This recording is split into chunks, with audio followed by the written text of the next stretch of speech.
당대표 취임 이후 처음으로 TK 경북 구미를 방문한 국민의힘 한동훈 당대표 얘기를 한번 해볼 텐데 박정희 전 대통령 생가를 찾았습니다. 많이 얘기도 있었고 시끌벅적도 했습니다. 그 영상 보고 얘기 이어가도록 하겠습니다.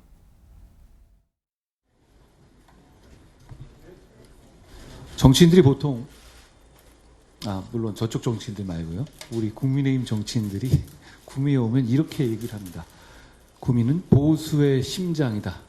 구미를 대한민국 보수의 심장이기도 하지만 앞으로는 대한민국 반도체 산업의 심장으로 반드시 만들겠다는 각오가 우리 국민의힘에 있습니다. 도지사께서 워낙 저출생이라든가 이런 문제에 대해서 관심을 가지고 많이 해오셨기 때문에 저희도 우리 중앙의 당의 입장하고도 많이 일치됐잖아요. 같이 나가시는 부분이라고 생각합니다. 새마을에 대해서는 우리 대표님이 좀 더 관심을 갖고 제2의 새마을 운동이 저출생을 할 수 있도록 네. 구미에 가서 이철우 경북도지사와 면담하는 내용까지 저희가 봤는데 한번 박정희 전 대통령 생가 한번 영상도 한번 저희가 보도록 하겠습니다. 자, 김광선 변호사님, 어떤 의미로 봐야 되겠습니까? 지금 현 시점에서 구미를 찾았다는 것.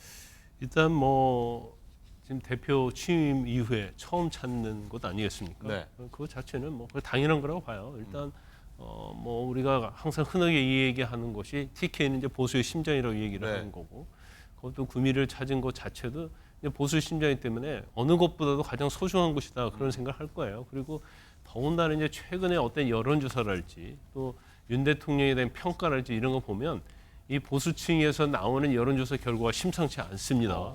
그리고 결국 민심 위반이 있다는 거거든요. 그런데 이제 박정희 전 대통령 같은 경우는 이제 사실 TK 지역에서는 아주 정말 가장 중요한 이제까지 역사상 중요한 위치에 있는 정치인이단 말이에요. 그래서 박정희 대통령에 대한 어떤 평가를 어떻게 하느냐. 그리고 저곳에 갔는데 만약에 박정희 전 대통령의 생각을 들리지 않았다고 한다면 그것도 굉장히 말이 많을 거예요. 그렇겠죠. 그러면 결과적으로 제일 중요한 것은 지금 보수의 결집이 중요하다. 그러니까 중도층 중요하죠. 그런데 일단 보수의 결집을 한다면 중도층으로 나가야 하는데 중도층마저 지금 상당히 민심의 이반이 있기 때문에 제가 볼 때는 보수층을 겨냥해서 지금 행보를 하고 있다 이렇게 보고요.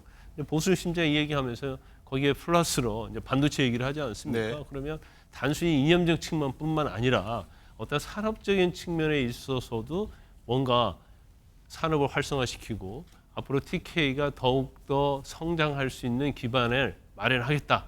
그리고 자신이 앞장서겠다. 이제 그런 모습을 보여줬다고 봅니다. 그렇군요. 어쨌든 처음에 저희가 목소리 들었을 때 이철우 경북도지사 얘기를 들었는데 성춘 부의장은 어떻게 보십니까? 예전에 당대표 선거 때는 이철우 지사가 안 만나줬습니다, 한 대표를. 근데 이번에 또 만나는 상황, 또 약간의 어색한 웃음도 살짝 짓는 것 같기도 하고. 어떻게 보십니까? TK 지지율 떨어졌기 때문에 손을 내민 거라고 보십니까? 어떠십니까? 이철우 도지사의 손을 잡는다고 TK 지지율이 올라가지는 않겠죠. 네. 그리고 또 이철우 도지사가 당시에 워딩이 대충 이런 뜻이었는데 정치 시작한 지 얼마 안 된 사람이 당대표 한다고 나온다더라 이런 발언을 했던 걸로 기억하는데 정치인의 발언은 이렇게 참 계속해서 두고두고 지금의 모습 참 좀 민망해 보이지 않습니까? 지금 이제 당대표 되니까 만나주는 것처럼 그 당시에 다른 후보는 또 만나줬었거든요. 손을 잡았군요, 지금. 그렇기 때문에 좀 말에 좀 무게감을 더 느껴야 된다는 말씀을 드리고 싶고 결국 지금 TK 지지율까지 떨어진 거는 TK는 국민의힘은 TK, 민주당 같은 경우는 호남은 좀 너그러운 지지자들입니다. 그래도 당을 바라볼 때 너그럽게 이해해주는 부분이 있는데 그럼에도 불구하고 지금 지지율이 떨어지고 있다. 결국 핵심은 윤석열 대통령이죠. 윤석열 대통령의 의정 갈등을 풀어가는 이런 독단적 모습이나 국회 개원식에도 불참하는 역시나 독단적인 모습 이런 모습들을 보면서 TK 지지자들이 봤을 때도 이건 좀 아닌 건 아닌가 좀 소통을 하고 협치를 해라. 그리고 한동훈 대표와도 좀 얘기도 좀 들어보고 해라라는 그런 메시지인데 한동훈 대표가 이철우 도지사를 만난다고 해서 이건 해결될 것 같지 않고 그런 과정들을 좀 대통령이 바라보면서 대통령의 입장이 좀 변화해야 되지 않을까라는 말씀드립니다. 그렇군요.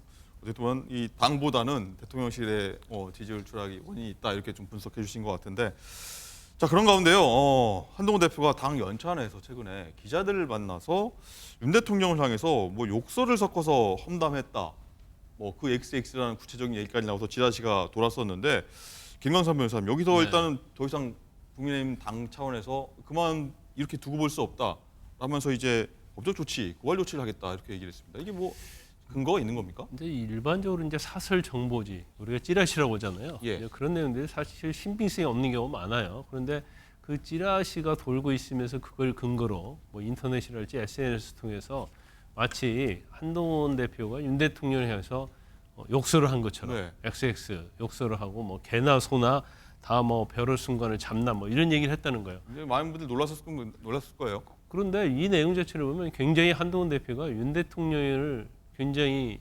무시하는 거고 어떻게 보면 뭐 대통령으로서 인정을 안 하는 내용처럼 들리잖아요. 그러면 이게 이제 윤한 갈등에 대해서 지금 몇 번째 이어져 오고 있단 말이에요. 그러면 왜 저런 허위 가짜 뉴스를 퍼뜨릴까? 그것은 결정적으로 갈등을 좀 부추기는 거 아닙니까? 그래서 누군가가. 그렇죠. 불추기는 주체가 누군지는 모르겠어요. 이제 고발을 했으니까 아마 드러날 텐데 뭐 야권일 수도 있고 아니면 윤한 갈등으로 인해서 뭔가 한동훈 대표를 저격하고 한동훈 대표를 비판하고 인기를 끌어내려고 하는 세력이 될 수 있겠죠. 그런데 이런 건 적절하지 않다고 보고요. 그다음에 이걸 이제 일반주 찌라시 때문에 그냥 내버려두면 되는데 이 내용 자체가 계속적으로 퍼져나가고 있는 거예요. 그러니까 사실처럼 들리는 거거든요. 지금 내용이 뭐냐면 인천에서 국민의힘 의원들 연찬을 했잖아요. 연찬회 끝나고 나서 기자들과 만나서 그 자리에서 뭐 소맥을 말아주고 기자들한테 한동훈 대표는 탄산음료를 먹으면서 이제 이런 얘기를 했다는 거거든요. 네. 아 근데 기자들 앞에서 이런 얘기를 하면 난리 나겠죠. 다 퍼지겠죠, 사실. 그러면 이제 한동훈 대표 스타일이 점잖은 스타일이에요. 그렇기 때문에 뭐 욕을 하고 그런 스타일이 아닌 것처럼 보이는데 아마 이제 소맥 먹고 탄산음료 먹었다 하면 그 앞사실은 사실처럼 느껴지잖아요. 한동훈 대표가 술을 안 그러네요. 먹으니까. 예. 그래놓고 이제 그 뒤에 이제 가짜 뉴스를 만들어서 퍼뜨리는 거죠. 그러니까 이대로 내버리면 안 되겠다고 생각을 한 거죠. 국민의힘에서는. 그래서 이제 정보통신망법 위반으로 명예훼손으로 고발 조치한 겁니다. 어쨌든 대통령실도 굉장히 민감하게 반응할 수 있는 부분이기도 할 테니까요. 자, 성진 부위원장님 생각도 궁금한데 일단은 국민의힘에서는 당정 갈등 부추기는 악의적 목적의 가짜 뉴스다 이렇게 발끈을 했는데 말씀하셨지만 이 사실인가요? 아니면 또 누군가 퍼뜨린다면 누군가요? 저는 세력이 사실이 있나요? 아닌 걸로 보이고 우리 정치인에 대한 가짜뉴스는 엄벌을 해야죠. 근데 그런 건 있습니다. 이제 당대표, 여당 대표 정도 되는 사람이 이런 거에 대해서 법적으로 대응하는 건 사실 부담스럽습니다. 왜냐하면 이 대상이 결국 뭐 언론인이 될 수도 있고 아니면 그냥 일반 국민이 될 수도 있고 네. 알 수 없는 거기 때문에 일반 국민을 대상으로 아니면 정치인이 아닌 공개적 정치인이 아닌 누군가를 대상으로 사법적 조치를 하는 건 부담스러운 건데 그럼에도 불구하고 이 고발 조치를 왜 했는가? 저는 윤석열 대통령에게 보내는 메시지는 아니라고 봅니다. 20년 된 사이기 때문에 윤석열 대통령은 한동훈 대표가 이런 단어를 쓰지 않을 거라는 걸 알 거라고 봅니다. 근데 그럼에도 불구하고 아무래도 윤석열 대통령의 전통적 지지자나 아니면 보수층 지지자들 중에서 이걸 믿는 분들이 있을 수 있고 지금 당정 갈등에 대해서 뭔가 한동훈 대표 탓 아니냐라고 생각하시는 분들이 있을 수 있기 때문에 그런 분들에게 보내는 메시지 차원에서 아마 이번 그 고소고발 조치는 취해진 게 아닌가라는 예측을 해봅니다. 그렇군요. 어제 윤 대통령은 또 마트를 찾아서 민심 한번 의견 청취했는데 어떻게 이거를 또 받아들일까 하는 것도 좀 궁금한 대목입니다.